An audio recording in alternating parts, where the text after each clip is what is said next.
વિદ્યાર્થી મિત્રો, મારી યુટ્યુબ ચેનલમાં તમારું હાર્દિક સ્વાગત છે. આજે આપણે કોસ્ટ એકાઉન્ટિંગ 2 યુનિટ 1 એકમ પડતર પદ્ધતિની અંદર સ્વાધ્યાયના દાખલા નંબર 23 જોઈશું. આની પણ કોમેન્ટમાં લખીને મોકલવામાં આવેલ છે કે દાખલો કરાવો, એટલે હું દાખલો કરાવું છું. બરાબર છે. સ્વાધ્યાય દાખલા નંબર 23 કોમેન્ટને આધારે છે. તો મિત્રો, સૌથી પહેલાં દાખલાની અંદર છે ને, દરેક ખર્ચની એકમ દીઠ ગણતરી કરવી મહત્વની છે. આ તો પત્રક તમને આવડી જશે, બીજું કાંઈ નથી. એકમ દીઠ ભાવ થઈ ગયા એટલે પછી તમે ગુણતા હો, સરવાળો કરતા હો. પત્રક સહેલું છે, આમાં જ ગણતરી જરાક અઘરી છે, એટલે બરાબર ધ્યાન દેવું પડે. સૌથી પહેલાં દરેક ખર્ચની એકમ દીઠ ગણતરી સમજી લો. બરાબર, કેટલા ખર્ચ છે? 1, 2, 3, 4 ને 5. તો 1, 2, 3, 4 ને 5. પાંચે પાંચ ખર્ચની તમે ગણતરી કરી લેશો, પછી જ આ પત્રક બનશે. કુલ પત્રક અને નફાનું પણ છે. બરાબર, ભેગો નફો છે, બધું ભેગું આવી જાય છે. એકમ દીઠ કુલ પડતર તેમજ કુલ નફો તેમજ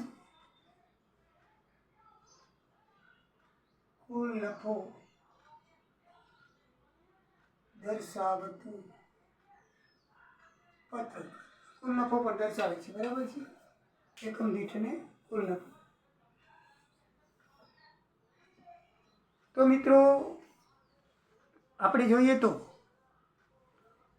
કુલ સામાન દાખલાની અંદર કુલ માલ સામાનની કિંમત આપેલી છે 7.5 લાખ રૂપિયા, 7,50,000.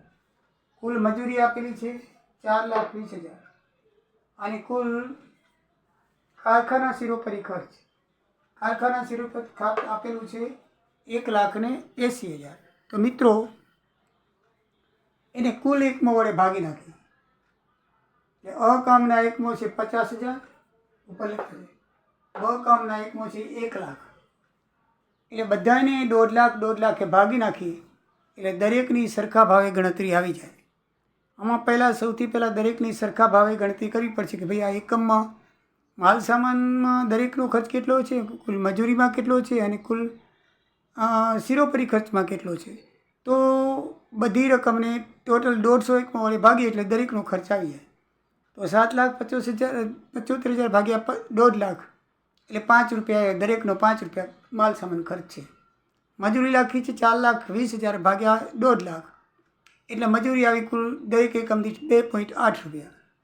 અને કારખાના શિરોપરી ખર્ચ દાખલામાં કુલ આપ્યો છે 1,80,000 ભાગ્યા 1.5 લાખ એટલે 1.2 રૂપિયા થાય. દાખલામાં જે આપેલો છે ને 150 એકમનો આપેલો છે, 50 કે 100 નથી આપેલો. એટલે આપણે દરેકને 150 એકમો, 150 એટલે કે 1,50,000 વડે ભાગશું. આપણે 1.5 લાખ એકમોનો આપેલો છે, તો 1.5 લાખ એકમોને આપણે દરેક ખર્ચ વડે ભાગીએ તો સરેરાશ દરેક એકમ નીકળી આવે ને મિત્રો. 5, 2.8, 1.2. હવે મિત્રો, જે શરત છે 5, પહેલી શરત એ છે કે અ પેનના માલ સામાનની કિંમત બ કરતાં બમણી છે. અની કરતાં બની કેવી છે? બમણી છે. તો મિત્રો, અ અને બની સરખી જ છે, તો આપણે ધારીએ બની 5 છે તો અની 10 થાય કે નહીં? કારણ કે શરતમાં એમ છે કે અ પેનની કિંમત બ કરતાં બમણી છે. તો બની 5 હોય તો અની કેટલી થાય? 10. 2ની ભેગી નવી કરો, સરાસરી કાઢો. 10 + 5 15 ભાગ્યા 2 કરો, પરિમાણની સંખ્યા 2 એટલે 7.5 અની કિંમત આવી. કેટલી આવી મિત્રો? 7.5 એકમ દીઠ 750. હવે એના અડધા 3.75, કારણ કે આના કરતાં બમણી છે, બ કરતાં બમણી છે એટલે એના અડધી તો કે આના કરતાં અડધા. એના અડધા કરી તો ઓટોમેટિકલી બમણી થઈ ગઈ ને. 3.75ના બમણા 7.5. આપણી પાસે મળી છે અની, પણ એના અડધા કરી નાખો એટલે બની પણ થઈ જાય, એટલે બ કરતાં બમણી અની થઈ ગઈ. બરાબર મિત્રો? બરાબર. તો એકમ દીઠ અની 7, બની તેનાથી અડધી 3.75 થાય એટલે બની કિંમત કરતાં બમણી અની કિંમત થઈ ગઈ. રાઈટ. બીજી શરત છે બની મજૂરી કિંમત અને અની મજૂરીના 90% છે. બની મજૂરીની કિંમત અની મજૂરીના 90% છે. તો પહેલાં સરખે ભાગે જોઈ લઈએ. એકમ છે 50,000 ગુણ્યા 2.8 તો 1,40,000 આવી મજૂરી. કારણ કે મજૂરીનો ખર્ચ અલગ છે ને, એટલે એકમ સરખી છે, એકમોની સરખી કિંમત કરી લઈએ. એ કેટલી થશે? બધા એકમોની ટોટલ 50,000 એકમ છે અને બરાબર છે. કુલ એકમોની સરખી કિંમત કરી લઈએ આપણે. તો 50,000 એકમ છે ને, તો એને ગુણ્યા 2.8. અના એકમો કેટલા છે? અના એકમો છે 50,000. બરાબર છે ને? આપણે અના એકમો છે.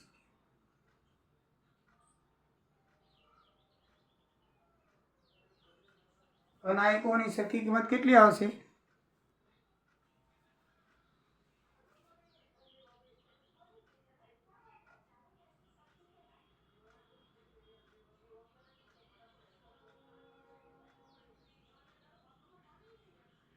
અના એકમોની સરખી કિંમત આવશે 1,40,000. કેટલી આવશે?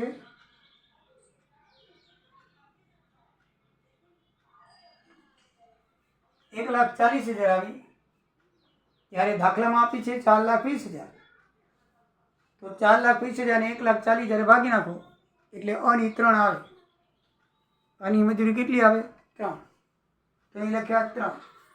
હવે આના 90% એ બની છે, તો 3ના 90% કરી નાખો. લખી છે ને સર, બની મજૂરીની કિંમત અના મજૂરીના 90%. તો આ જે આવી આપણે અની આવી, અની સરખી કિંમત શોધી આપણે 50,000 એકમની 1,40,000. તો એક એકમની કેટલી? તો કુલ 4,20,000 ની 1,40,000 ભાગો એટલે 3 રૂપિયા આવી. 3ના 90% એટલે 2,70. એટલે 2,70 અહીંયા આવ્યા, 3 અહીંયા આવ્યા. સમજાઈ ગયું મિત્રો? હવે ત્રીજી શરત છે, કારખાના શિરોપરી ખર્ચ અ અને બ માટે સરખા છે. શું છે? અ અને બ માટે સરખા છે. તો આપણે અ અને બ ત્રીજી ગણતરી કરી લીધી છે. દરેકને ભાગે સરખા એટલે 1.2 આવે. એટલે છે ઉપર ગણતરી નંબર 3 મુજબ. આ ગણતરી 3 કરેલી છે, જો સરખા ભાગે જ કરી છે. બધી સરખા ભાગે જ છે. ઉપરની ગણતરી શું છે? સરખા ભાગે જ છે. એટલે ત્રીજી પ્રમાણે કારખાનાનું શિરોપરી ખર્ચ અ અને બ માટે સરખા ભાગે છે. તો 2માં 1.2 આવશે. 1.2 ને 1.2 કે 1.20 બધું એક જ છે. બરાબર છે? સમજાઈ ગયું? શરત નંબર 4, વહીવટી શિરોપરી ખર્ચ દરેકની મજૂરીના 150%. દરેકની મજૂરીના 150%. તો આ દરેકની મજૂરી છે 3 રૂપિયા, એના 150% એટલે 450 થાય. જો 3ના 150% એટલે 450 થઈ. બની મજૂરી છે 2.70, એના 150% 4.5. કેટલા થશે? 4.5. આવી ગયા મિત્રો? અની મજૂરી 3 રૂપિયા છે, એના 150% 4.5. મજૂરીના કીધા છે. મજૂરી 3 તો એના 150% 4.5. આની મજૂરી 2.70 તો એના 150% 4.05. આવી ગયું મિત્રો? છેલ્લું વેચાણ શિરોપરી ખર્ચ બંને માટે 0.50 પૈસા લખ્યું છે. આપણે લખ્યું 0.50 રૂપિયા છે. દાખલામાં આપી દીધેલું છે અને ગણતરી કરવાની દાખલામાં આપી દીધેલું છે કે તમારે વેચાણ શિરોપરી ખર્ચ 0.50 પૈસા, 0.50 રૂપિયા લેવા. એ 0.50 ખાલી 50 પૈસા લખ્યું છે એટલે અડધો રૂપિયો થાય. એટલે આપણે 0.50 લખ્યું છે રૂપિયામાં. બરાબર છે? સમજાઈ ગયું મિત્રો? એ દાખલામાં લખેલું છે એટલે આપણે બંને માટે સરખું છે, દરેક માટે. એટલે એક કામ થઈ ગયું. બસ મિત્રો, આટલું સમજાઈ ગયું હોય. હવે પછી તમારું કામ ધડાધડ થશે. કાંઈ નથી. બરાબર ને? તો દાખલાની રકમ પ્રમાણે હવે ચાલીએ. બસ તો એકમ દીઠ 7.50 આવ્યા. હવે આ સમજાવવાની જરૂર નથી, મેં સમજાવી દીધા. બરાબર? હવે હું ખાલી ગુણાકાર કરતા હોઉં. એકમ દીઠ 7.5 તો કુલ કેટલા થાય? અ માટે અના કેટલા છે? 50,000. તો 50,000 ગુણ્યા 7.5 કરો એટલે 3,75,000 આવશે. પછી બના કેટલા છે? 1,00,000. તો 3.75 ગુણ્યા 1,00,000 કરો એટલે 3,75,000 માલ સામાનની કિંમત આવશે. એકમની સંખ્યા વડે ભાગતા જાઓ એકમ દીઠને, બસ બીજું કાંઈ કરવાનું નથી આપણે. આ કેમ આવ્યા એ મેં તમને શીખવાડી દીધું. બરાબર છે? એટલે અહીં તમારે પ્રશ્ન આટલા સુધી રહેતો નથી. આટલા સુધી મેં તમને શીખવાડી દીધું ને, 4 સ્ટેપ સુધી. બરાબર? એટલે 4 સ્ટેપ સુધી તમારે ખાલી એકમાં જોડે ગુણાકાર કરતા જવાનો છે. બરાબર છે? હવે મજૂરી 3 ગુણ્યા 50,000 1,00,000. 2 ગુણ્યા 2.70 ગુણ્યા 1,00,000 2,70,000. સમજાઈ ગયું મિત્રો? હવે પ્રાથમિક પડતરનો સરવાળો કરી, બે પ્રત્યક્ષ માલ સામાન મજૂરીનો સરવાળો કરી એટલે પ્રાથમિક પડતર આવે. તો એકમ દીઠ પ્રાથમિક પડતર 10.50 આવી. આ બેનો સરવાળો કરો, આ બેનો સરવાળો કરો 5,25,000. આ બેનો સરવાળો કરો એકમ દીઠ 6.45. આ બેનો સરવાળો કરો 6,45,000. એટલે મિત્રો પ્રાથમિક પડતર એકમ દીઠ 10.50 અની આવી અને ટૂલ 5,25,000 અની આવી. બની એકમ દીઠ 6.45 અને કુલ 6,45,000. બરાબર છે મિત્રો. હવે શિરોપરી ખર્ચ 1.20 છે. તો 1.20 ગુણ્યા 50,000 60,000. 1.20 ગુણ્યા 1 લાખ 1,20,000. તો પ્રાથમિક પડતરમાં શિરોપરી ખર્ચ ઉમેરીએ કારખાના શિરોપરી ખર્ચ એટલે કારખાના પડતર આવે. તો 10.50 21 ઉમેરતા જાઓ 11.70 આવે. 5.25 60,000 ઉમેરો 5.85 આવે. 1.20 ને 6.45 નો સરવાળો કરો 7.65 આવે અને 6.45 21 નો સરવાળો કરો 7.65 આવશે. બરાબર છે મિત્રો. એટલે કારખાના પડતર અની આવી એકમ દીઠ 11.70 સરવાળો કરતા જવાનું છે. બની આવી 7.65 કુલ આવી અની 5.85 અને બની આવી 7.65. એવી રીતે શિરોપરી ખર્ચ મિત્રો 4.50 છે. 4.50 ગુણ્યા 50,000 એટલે 2,25,000. 4.05 ગુણ્યા 1 લાખ એટલે 4,05,000. આ બેનું ટોટલ મારશો તો પાછું આના જેટલું જ આવશે. બધા છે એટલું જ. બરાબર ને. એ પાછું જોવા જેવું છે. બરાબર ને. 3.75 7.5 લાખ જ આવશે. બરાબર. 6,000 ને 1,20,000 1,80,000 આવશે. એટલે એ તમારો ખર્ચ મળી જ રહેવાનો. આ બેનો સરવાળો કરશું એ પ્રમાણે જ આવશે. બરાબર. એ પણ જોવાની જરૂર નથી તો ઓટોમેટિકલી આવી જાય. એટલે હવે વહીવટી ખર્ચ ઉમેરીએ તો 11.70 ને 4.5 નો સરવાળો કરો 16,20 આવ્યા. આ બેનો સરવાળો કરો 8,10,000. આ બેનો સરવાળો કરો 11.70. આ બેનો સરવાળો કરતો 11,70,000 આવ્યો. એટલે મિત્રો ઓફિસ પડતર વસ્તુ એકમ દીઠ 16,20 કુલ 8,10,000. બની 11.70 કુલ 11,70,000.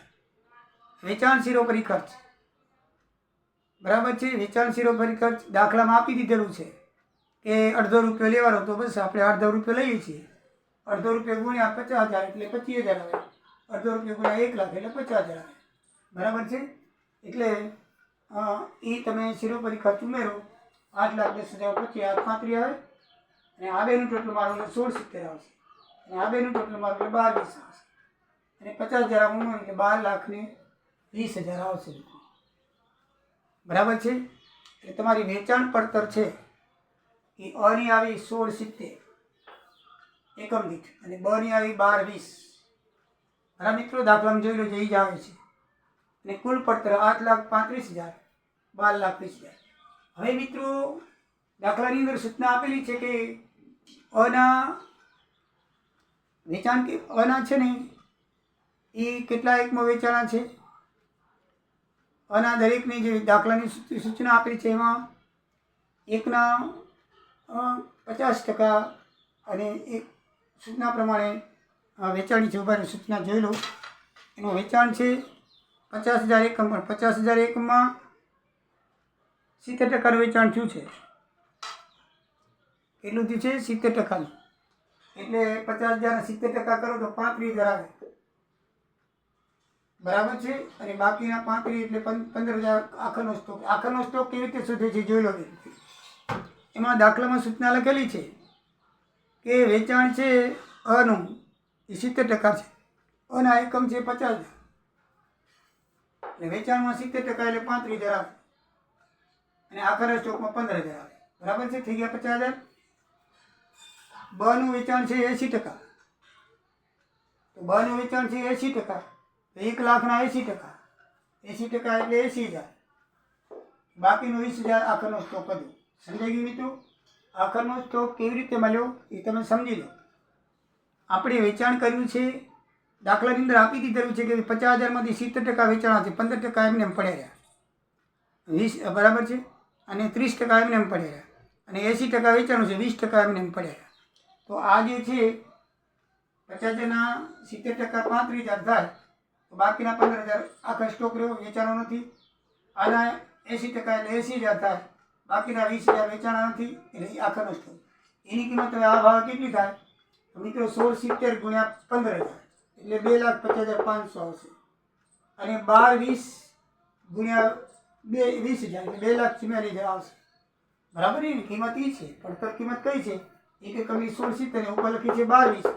પડતર કિંમતે પડતર આખર ચોકડો ગુણી નાખો. એકમ લીધા છે 15,000 ને 20,000, એ નથી વેચાણા. બરાબર છે? 35,000 ને 80,000 વેચાણા છે. 50,000 માંથી 35,000 70% વેચાણા, 15 નથી વેચાણા. 1 લાખમાંથી 80% 80,000 વેચાણા, 20 નથી વેચાણા. આખરનો સ્ટોક આપણે બાદ કરવો પડે. શું કરવો પડે? બાદ કરવો પડે, પછી વેચાણ આવે. તો આપણે કુલ વેચાણ પડતરમાંથી આખરનો સ્ટોક 250,500 બાદ કરશું. બરાબર છે? આપણે આખરનો સ્ટોક બાદ કરશું. બરાબર છે? તો આ 835 માંથી 250 બાદ કરો, 584,500 રહે. 12,20,000 માંથી 2 બાદ કરો, 9,76,000 રહેશે. એટલે આ ચોખ્ખી વેચાણ પડતર આવી. આપણું આ વેચાણ ચોખ્ખું થયું. 1670 ભાવ અને 12,80 આ વેચાણ પડતર આવી. એટલે કુલ વેચાણ પડતર આવી. હવે મિત્રો વેચાણ કેટલું થયું? એ દાખલામાં દીધું છે કે 35,000નું, અનું 35,000, એનો ભાવ દીધો છે 20. ભાવ દાખલામાં આપી દીધો છે 20. આનું લેવાનો 20 રૂપિયા ભાવ લેવાનો. એ દાખલાનો 20 ભાવ છે કે 20 રૂપિયા વેચાણ કર્યું 35,000, તો એના રૂપિયા 7 લાખ અને 8,000 એકમ છે 15 રૂપિયા આપણને, એટલે એનો ભાવ અહીંયા 15 લખવાનો. એકમ દીઠ 15 રૂપિયા વેચવાનું છે. એટલે 15 રૂપિયા વેચી તો 15 ગુણ્યા 8 લાખ, 15 8 20 એટલે 12 લાખ થાય. બરાબર છે?